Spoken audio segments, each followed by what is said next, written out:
नमस्कार। यूपी मिश्रा का इनसाइड झारखंड की ओर से।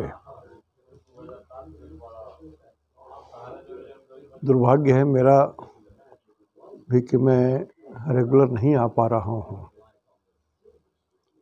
पिछले बार 19 तारीख को मैं आपसे बात किया था और मेरा रिक्वेस्ट है कि 19 तारीख का जो हमने कहा है उसको थोड़ा बीच बीच में इस महीना भर देख लीजिए, कारण कि उसमें होरा से संबंधित हमने जो बातें कही थी वो लगभग दिसंबर के 20-22 तारीख तक लागू रहेगी और वो ठीक नहीं है। तो 19-11 वाला हमारा थोड़ा बीच में कभी कभार ऐसे ही कौतूहल बस देख लिया कीजिएगा, कारण कि इस बीच में उत्पात तो हुए, भूकंप भी हुए, पानी भी भयंकर रूप से आंध्रा और इन सब चीज़ों में हो गया। स्थिति बहुत नाजुक हो ही गई है। पहाड़ गरजते हुए टूट पड़े हैं, आप देखे हैं। तो जो उत्पात है भी ख़त्म हुआ नहीं है, नहीं ख़त्म हुआ है। और पता नहीं, मैं जो बोल रहा हूँ कि विवाह का समय नहीं है, तो बहुत लोग आ रहे हैं। बस क्या आप कर रहे हैं मिश्रा जी? सर, मैं किसी को कुछ नहीं बोल रहा हूँ, मैं सिर्फ आज की स्थिति वही वर्णन कर रहा हूँ। मैं इतना ही बोल रहा हूँ कि मई के बाद से 2022 मई के बाद से तो गुरु मीन में चले जाएंगे और सब कुछ नॉर्मल हो जाएगा। फिर गुरु जैसे नॉर्मल हो गए तो सब कुछ ठीक ठाक हो जाएगा। कम से कम शादी ब्याह में तो कुछ नहीं तो 75% सुधार तो हो ही जाएगा। यदि कुछ मेलेफिक इफेक्ट बचा रहेगा तो 25% बचा रहेगा। चलो 19 तारीख वाला ज़रा ध्यान रखिएगा, देखिएगा। और आज मैं जो बोल रहा हूँ वो 26 तारीख का बोल रहा हूँ, लेकिन इसके पहले मैं थोड़ी अपनी कुछ बात बोल लूँ। मेरी बाईं आँख से दृष्टि खत्म हो गई है, दिखाई नहीं पड़ता, तो लिहाजा बाहर चलने में या सीढ़ी पर चढ़ने में काफ़ी दिक्कत होती है। इवन बाथरूम वगैरह में भी जाने में ऊंची नीच से डर लगता है कहीं गिर नहीं जाऊं। तो कुछ विशेष व्यवस्था बाथरूम के लिए करनी पड़ी है और बाहर निकलना तो सर्वथा दूभर हो गया है। लिहाजा अभी तक तो मैंने अपने आँख का ऑपरेशन इसलिए नहीं कराया था कि कोविड का संकट था। कम से कम जमशेदपुर में या झारखंड में कोविड का संकट उतना नहीं है, अभी बेरेस्ट मिनिमम पर है।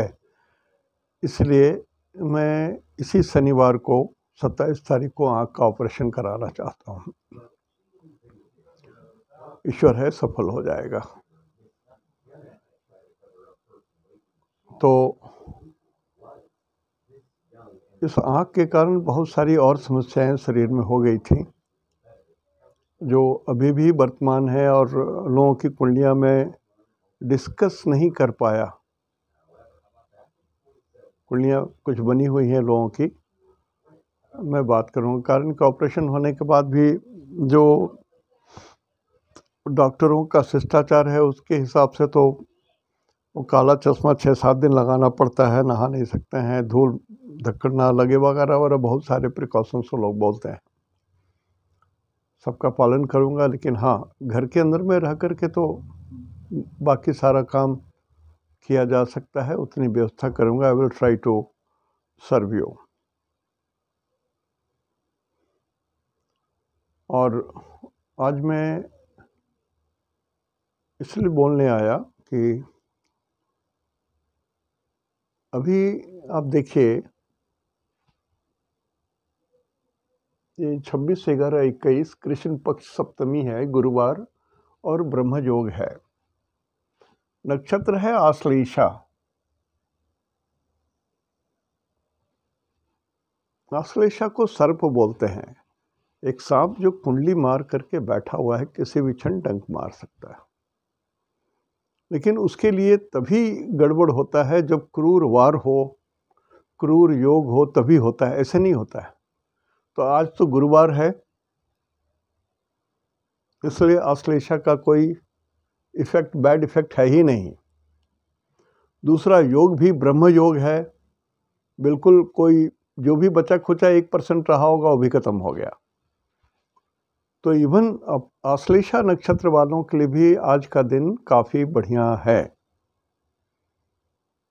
सिर्फ जो लोग सूरज के 3 नक्षत्र वाले जो हैं उनके लिए समय खराब है, मंगल के 3 नक्षत्र वाले हैं उनके लिए समय खराब है, और गुरु के 3 नक्षत्र में जिनका जन्म है उनके लिए समय खराब है। बाकी समय ठीक है। और गुरु जो आ गए हैं कुंभ राशि में, अभी गुरु देव नवांश में ही हैं, कुछ दिन और रहेंगे। देवता नवांश में है और ये तुला नवांश है, मतलब शनि के उच्च का नवांश है, गुरु के उच्च का नवांश है और देव नवांश है। तो हाँ, गुरु ऐसी अच्छी स्थिति में हैं, जब तक देवता नवांश में है कुछ बातें शादी ब्याह की आप देख सकते हैं, बातचीत कर सकते हैं, मनसा स्थिर कर सकते हैं, वाग्दत्ता वचन आप दे सकते हैं। लेकिन जब तक देव नवांश से बाहर चले जाएंगे तो फिर कुछ कार्यक्रम नहीं हो सकता है। उस कार्यक्रम को स्थगित कर दीजिए मई के बाद।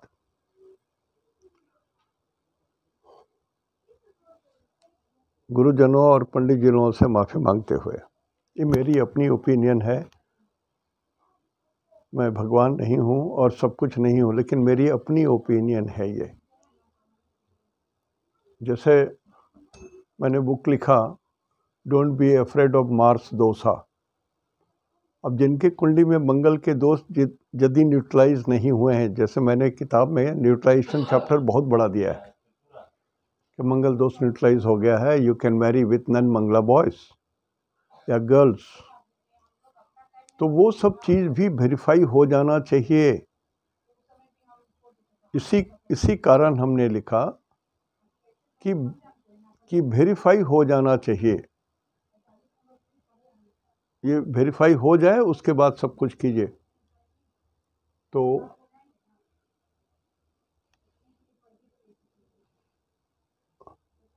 तो बुध के 3 नक्षत्र आश्लेषा, ज्येष्ठा, रेवती, आपके लिए समय ठीक है। थोड़ा स्वास्थ्य पर ध्यान रखिए। केतु के 3 नक्षत्र अश्विनी, मघा, मूल। अश्विनी, मघा, मूल में जिनका जन्म हुआ है आपके लिए अच्छा दिन है, फेवरेबल डे है। आपको सहयोग सभी तरह से मिलेगा। उसी तरह से शुक्र के 3 नक्षत्र जो है वो मित्र तारा में पड़ेंगे। शुक्र के 3 नक्षत्र जो हैं वो हैं भरनी, पूर्वा फाल्गुनी, पूर्वाषाढ़ा। आपके लिए भी समय अच्छे माने जाएंगे, फेवरेबल समय है। जो करना चाहते हैं कर लीजिए। सूरज के 3 नक्षत्र ठीक नहीं है, ये बाधक तारा में है, बध तारा में है। तो सूरज के 3 नक्षत्र आप देखिए, यहाँ पर सूरज जो है बुध के साथ है और केतु के साथ है। तो बुध को तो ये जला ही दिए हैं और केतु के साथ हैं, तो केतु सूरज को हानि कर सकते हैं। तो सूरज के 3 नक्षत्र में जिनका जन्म है कृतिका, उत्तरा फाल्गुनी, उत्तराषाढ़ा, आपका समय ठीक नहीं है। आप अपने हड्डियों का विशेष ध्यान रखिए, पैर के हड्डियों का, हाथ के हड्डियों का कुछ विशेष ध्यान रखना पड़ेगा आपको। और सरकारी पक्ष से कोई भी झंझट आपको नहीं होना चाहिए ज़बरदस्ती। सरकार का एक अदना से अदना कर्मचारी हो, प्यादा हो, और सबसे छोटे स्तर का कर्मचारी हो, फिर भी आप उससे झगड़ा नहीं मोल सकते हैं या डिफरेंस ऑफ ओपिनियन नहीं बना सकते हैं, झंझट में आ जाएंगे आप। उसके बाद ये सूरज सरकार को बोलते हैं, उसके अलावा आपके बॉस को भी रिप्रेजेंट करते हैं ये। तो जो जहाँ नौकरी कर रहे होंगे, please don't disobey your boss, ये ध्यान रखिएगा। चंद्रमा के 3 नक्षत्र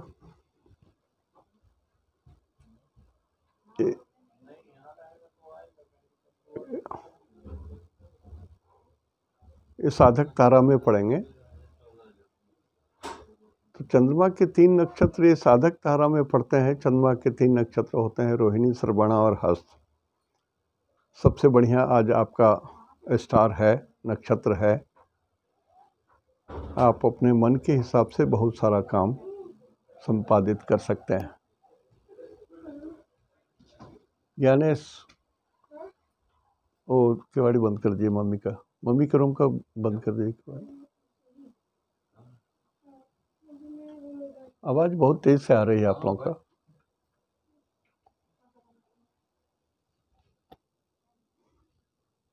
तो चंद्रमा के 3 नक्षत्र में जिनका जन्म है आपके लिए समय बहुत बढ़िया है, रोहिणी, श्रवण और हस्त। आज आपका बेस्ट रिजल्ट आपको मिलना चाहिए। 27 नक्षत्र में चंद्रमा के नक्षत्र के जो 3 नक्षत्र हैं वो सर्वोपरि हैं। मंगल के 3 नक्षत्र में जिनका जन्म है, प्रत्यारी तारा होता है आपका। प्रत्यारी तारा में हुआ एनिमिटी आता है, उसको एक्चुअली शब्द है एनिमी, शत्रुता। आपकी अच्छी बातें भी लोगों को अच्छी नहीं लगेगी, और यदि आप कड़ी बात कह देते हैं तब तो लंका कांड हो जाएगा। तो थोड़ा सा आप लो प्रोफाइल में रहने से आपके संकट दूर हो सकते हैं, झंझट खत्म हो सकते हैं। और जो लोग रियल एस्टेट डील करते हैं, जमीन जायदाद, मकान, भूमि, भवन, आपके लिए समय खराब है। मंगल जला हुआ है, मंगल जला हुआ है, it is a burnt out. सूरज के नज़दीक में होने के कारण मंगल जल गए हैं, और वही स्थिति बुध की हो गई है, बुध भी जल गए। तो मंगल के 3 नक्षत्र वाले ध्यान रखें, मृगशिरा, धनिष्ठा और चित्रा। कुछ भी ऐसा ना करें जो आप एक्सीडेंट में पड़ जाएं, खून की कोई विपत्ति आ जाए, खून के कारण कुछ परेशानी हो, एनीमिया वगैरह जिनको है, तो ऐसे लोग थोड़ा विशेष ध्यान रखें। ब्लड चढ़ाने में इतना ध्यान दें कि कहीं करप्ट ब्लड तो नहीं डाला जा रहा है, इन्फेक्शस ब्लड तो आपको नहीं चढ़ाया जा रहा है। देखिए, सारी दुनिया के लिए जो लोग सुन रहे हैं, सबों के लिए बोल रहा हूँ, इसलिए मत सोचिए कि ये वृथा प्रलाप है, ऐसी बात नहीं है। सबको बहुत तरह की ज़रूरत पड़ सकती है, और जो लोग मसल्स के कुछ ऑपरेशंस वगैरह करा रहे होंगे कॉस्मेटिक वैल्यू के कारण, तो वो लोग भी रुक जाएं। आज तो रुक जाएं, कैसे भी रुक जाएं, आज ना कराएं कुछ। और मंगल जो है वो 7 नंबर में है, 7 नंबर को वेस्ट बोलते हैं। तो जो लोग अपने जन्म स्थान से वेस्ट में हैं उनको विशेष ध्यान देना होगा। और यदि आप वाटरी स्पॉट में हैं तो आपको विशेष ध्यान देना है, कारण कि नदी, नाला, तालाब, समुद्र में स्नान करना, ये सब चीज़ आपके लिए घातक है। और गुरु के उसके बाद राहु आते हैं। राहु के 3 नक्षत्र हुए, आद्रा, स्वाति, शतभिषा। समय आपका ठीक है, क्षमा आपके लिए कल्याणकारी है। राहु आपको कुछ देंगे, नुकसान नहीं करेंगे आपको। तो राहु के 3 नक्षत्र में जिनका जन्म है उनके लिए समय आज बढ़िया है, उपयोग कर लीजिए। और गुरु के 3 नक्षत्र, यद्यपि गुरु देव नवांश में है और तुला नवांश में है, फिर भी गुरु बहुत बढ़िया नहीं है। तो गुरु के 3 नक्षत्र में जिनका जन्म है उनके लिए समय ठीक नहीं है, बाकी के लिए नहीं बोल रहा हूँ। जो गुरु के 3 नक्षत्र में जिनका जन्म हुआ है, आपके लिए ये विपद तारा में पड़ जाता है, डेंजर जोन में पड़ जाता है। So please don't take risk, किसी भी तरह का आप अपने ऊपर रिस्क ना लीजिए। ये 24 घंटे का सवाल है, सिर्फ 24 घंटे की तो बात है, तो इतना तो कर ही सकते हैं। जैसे जो लोग जिम जाते हैं तो वेट ना लिफ्ट करें, आज भर छोड़ दें, वेट लिफ्टिंग नहीं होना चाहिए। या बहुत भारी चीज़ कुछ ना उठाएं। जो लोग भारी वज़न उठाते हैं, और यदि आप जान रहे हैं आप 9, 10, 12 ईंटा तक उठा करके सीढ़ी पर चढ़ करके बिल्डर को पहुंचाते हैं, तो थोड़ा आज भर ध्यान दे दीजिए, यदि कर सकते हैं, संभव है तो रोजी रोटी के लिए तो गृह कारण नाना जंजाला कुछ भी होता है, करना पड़ता है आदमी को, लेकिन मेरा काम है जानकारी दे देना। और शनि के 3 नक्षत्र में जिनका जन्म है, पुष्य, अनुराधा और उत्तरा भाद्रा, शनि के 3 नक्षत्र में जिनका जन्म है उनके लिए भी समय बहुत अच्छा है, संपत्ति तारा में है। आप जो करेंगे उसका पॉजिटिव रिजल्ट मिलेगा, आपके क्रियाकलाप जो भी होंगे पॉजिटिव रिजल्ट मिल रहा है। तो ये तो हुआ, मैंने आपको नक्षत्र सिद्धांत से सारी बात आपको बताई, सारा नक्षत्र सिद्धांत से बताया। लेकिन आप भाव बल में देखेंगे, भाव बल के हिसाब से मैं आपको बता दूं कि कुंभ कमजोर है, मीन कमजोर है, मतलब मीन राशि या मीन लगन या आपकी कुंडली में मीन जहां पड़ते होंगे, ये किसी की कुंडली में मीन चौथे घर में पड़ता होगा तो भौतिक सुख में कमी होगी, कॉलेज में पढ़ रहे हैं तो शिक्षा ठीक नहीं हो रही होगी। ये एक दिन की बात है, 24 घंटे की बात है, दैनिक राशिफल है ये।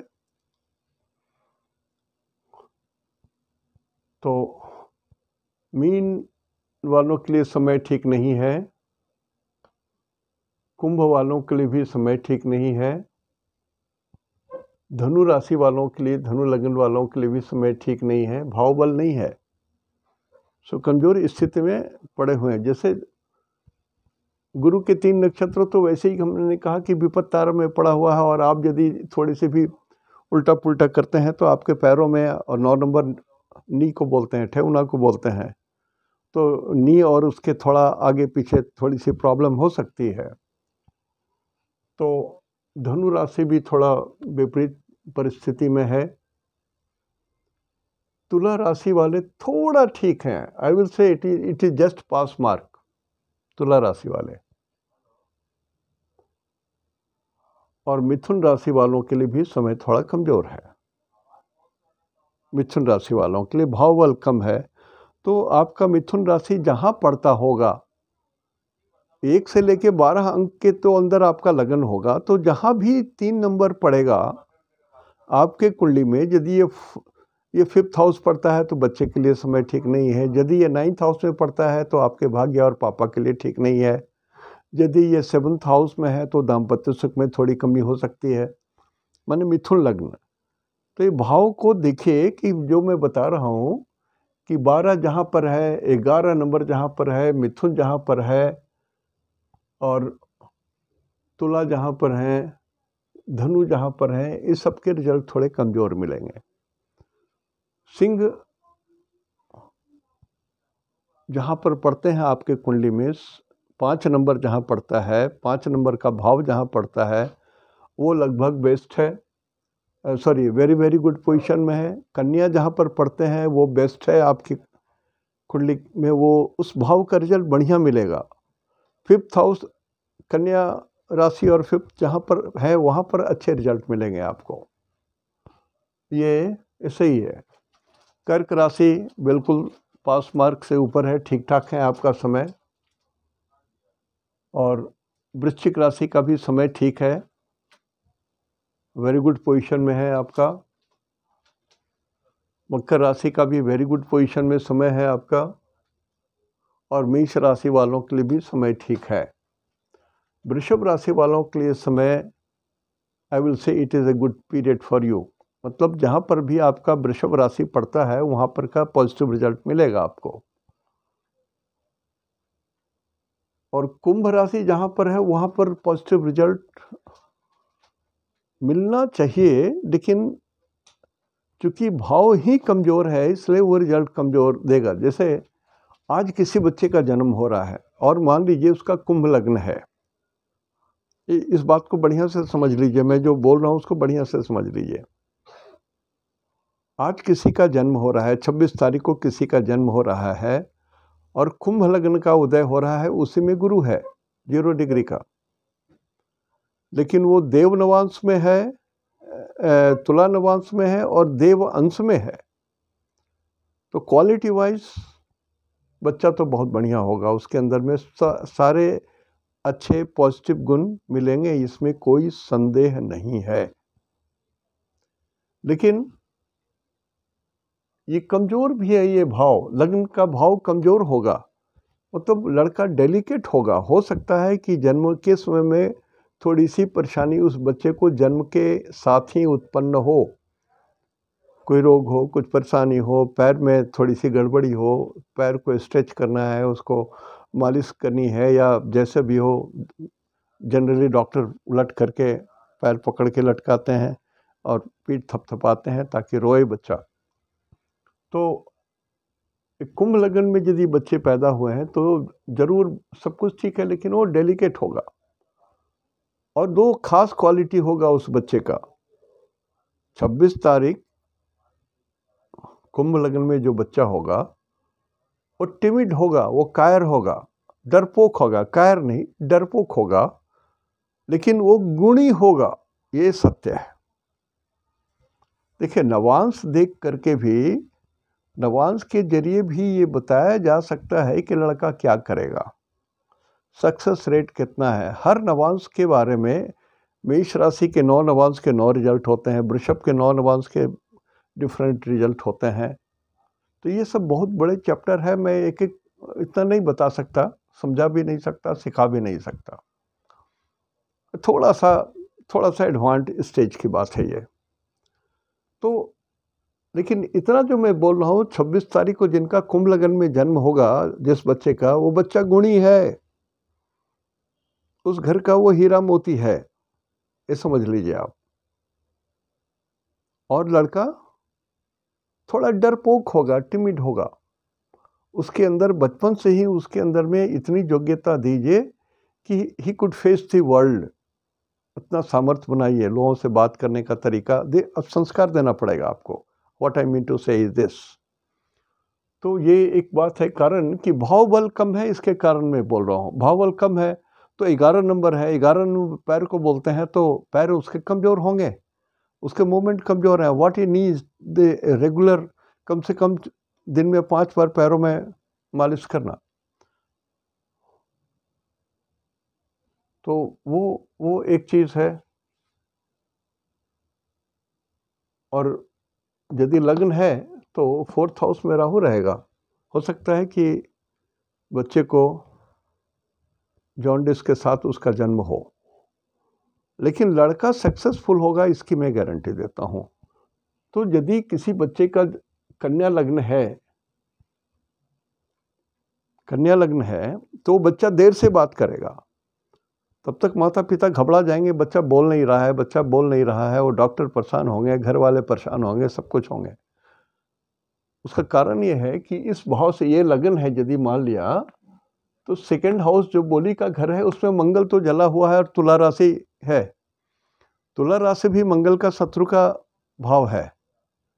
तो वो बोल नहीं रहा है, उसका कारण ये है कि उसके मूत्र के इंद्रियों में कहीं कोई प्रॉब्लम है, जिसका संबंध उसके वोकल कॉर्ड से भी हो सकता है, जो मैं नहीं जानता, मैं डॉक्टर नहीं हूँ।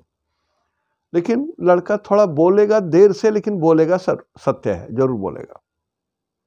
तो वैसे ही एक एक कुंडली को आपको समझना पड़ेगा। जैसे साधारण कुंडली देखी जाती है, आपको देखना पड़ेगा। भाव बल बहुत जरूरी हो जाता है समझने के लिए। तो अब मैं ये संघात चक्र के बारे में बात कर रहा हूं।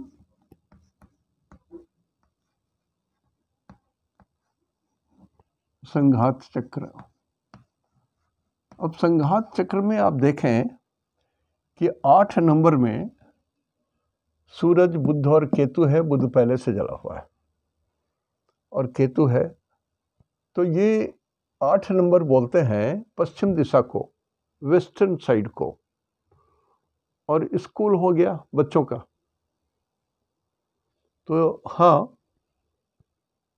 पश्चिम के क्षेत्र में अशांत क्षेत्रों की बात बोल रहा हूँ। पश्चिम के क्षेत्र में बहुत सारे स्कूल ऐसे होंगे जहाँ पर या तो कोविड के प्रॉब्लम हो या कुछ आतंकवादियों का प्रॉब्लम हो, कुछ संभव है केतु के कारण। अब इसमें देखिए ये 8 नंबर जो है वो डेलिकेट स्थिति में है। 8 नंबर को वेस्ट बोलते हैं, सूरज है, बुध है और केतु है। लेकिन इसमें सिर्फ कोई पाप ग्रह की दृष्टि नहीं पड़ रही है। ये एक जिसको बोलते हैं अपवाद में आ जाता है कि चलिए इसमें कोई पाप ग्रह की दृष्टि नहीं पड़ती है, लेकिन वो अपने आप में वो लोग पाप ग्रह हैं। इसलिए मैंने कहा कि देयर इज ए चांस कि पश्चिम दिशा में कुछ नेचुरल डिसास्टर हो जाए या कुछ ऐसी बात हो जाए, इसकी संभावना है, भगवान करे ना हो। दूसरा, ये 7 नंबर को भी वेस्ट बोलते हैं। 7 नंबर में मंगल है और मंगल को राहु देख रहे हैं और इस 7 नंबर में गुरु भी हैं। तो गुरु शुभ ग्रह, इस शुभ ग्रह को राहु वेध कर रहे हैं। पाप ग्रह की दृष्टि पड़ रही है राहु की और मंगल की दृष्टि पड़ रही है। और ये 11 नंबर में है, 11 नंबर में है गुरु। गुरु को जनरली कोरिलेट करते हैं हम लोग गुरुत्वाकर्षण से। तो राहु